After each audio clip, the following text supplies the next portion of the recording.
एक मित्र ने लिखा है,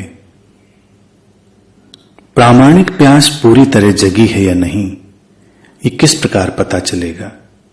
गहन आस्था को स्वयं किस तरह से पता लगाएं कि आशा गहन है या नहीं। प्रामाणिक प्यास तुम्हारे भीतर जगी है, इसीलिए ही तुम यहां पर हो। और ये एक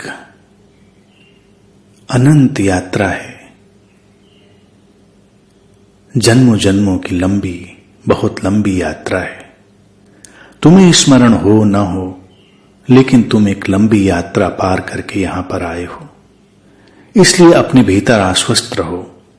प्यास थी, इसीलिए यहां आना हुआ है, अन्यथा ऐसा कैसे होता। गहन आशा घट रही है।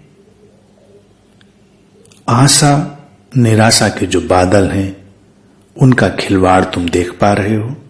तुम देख पा रहे हो, इसी से गहन आशा जन्म लेगी। इन बादलों के पीछे एक सूर्य की तरह गहन आशा छुपी है। आशा निराशा के बादलों ने उसे ढक रखा है। कभी कभी ये बादल हटते हैं और तुम्हें वो रोशनी दिखाई भी देती है, लेकिन उस रोशनी से तुम्हारी आंखें चकाचौंध हो जाती हैं। रोशनी से मित्रता करें। धीरे धीरे जब उस रोशनी से तुम्हारी मित्रता होगी,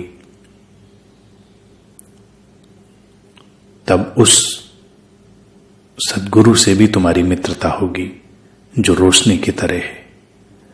तुम्हारे भीतर से भय धीरे धीरे शांत होगा। तुम रोशनी से आंख मिलाने की क्षमता धीरे धीरे अर्जित कर पाओगे। तुम्हें केवल अपनी आंखों को संयोजित करना है। आंखों को कैसे संयोजित करना है, इसका व्यवहारिक ज्ञान तो तुम्हारे पास है। अब आंतरिक ज्ञान भी अर्जित करो कि कैसे अपनी आंतरिक आंखों को अस्तित्व की इस अनंत प्रकाश में लीला के लिए संयोजित किया जाए। हम निरंतर यहां पर इसी प्रक्रिया में हैं। ये सारी बातें उसी के लिए हैं, उसी अंतर्दृष्टि के संयोजन के लिए। लिखते हैं कि क्या ऐसा नहीं हो सकता कि आप किनारे ले जाकर एक जोरदार धक्का दे दें, हम किनारे लाएं। ये बात क्यों सोचते हो। अनंत पद के मित्रों के भीतर कैसी उलझन है और कैसी अभिव्यक्ति की समस्या है, या वो केवल संकोच में है। तुम्हें अहंकार से नहीं भरना है, लेकिन तुम्हें संकोची भी नहीं होना है।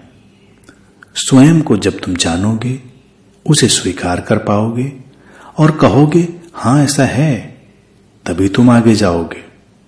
संकोच की कोई आवश्यकता नहीं। जब तुम्हारे पास सत्य अवतरित हो, तुम रूपांतरित अनुभव करो, तुम इस बात को कह सको। जब तुम जानते हो तो कह सको कि तुम जानते हो। अगर नहीं जानते हो तो तुम सहजता से कह सको कि नहीं जानते हो। यही तो रूपांतरण की यात्रा है। इसलिए किसी संकोच से न भरें। तुम किनारे पर हो और धक्का खाने के लिए तैयार हो। बाकी अस्तित्व के हाथों में छोड़ दो और तैयार रहो। प्रतीक्षा करो। अस्तित्व रहस्यमय ढंग से किसी विशेष समय में धक्का देता है, लेकिन उसके लिए प्रतीक्षा जरूरी है।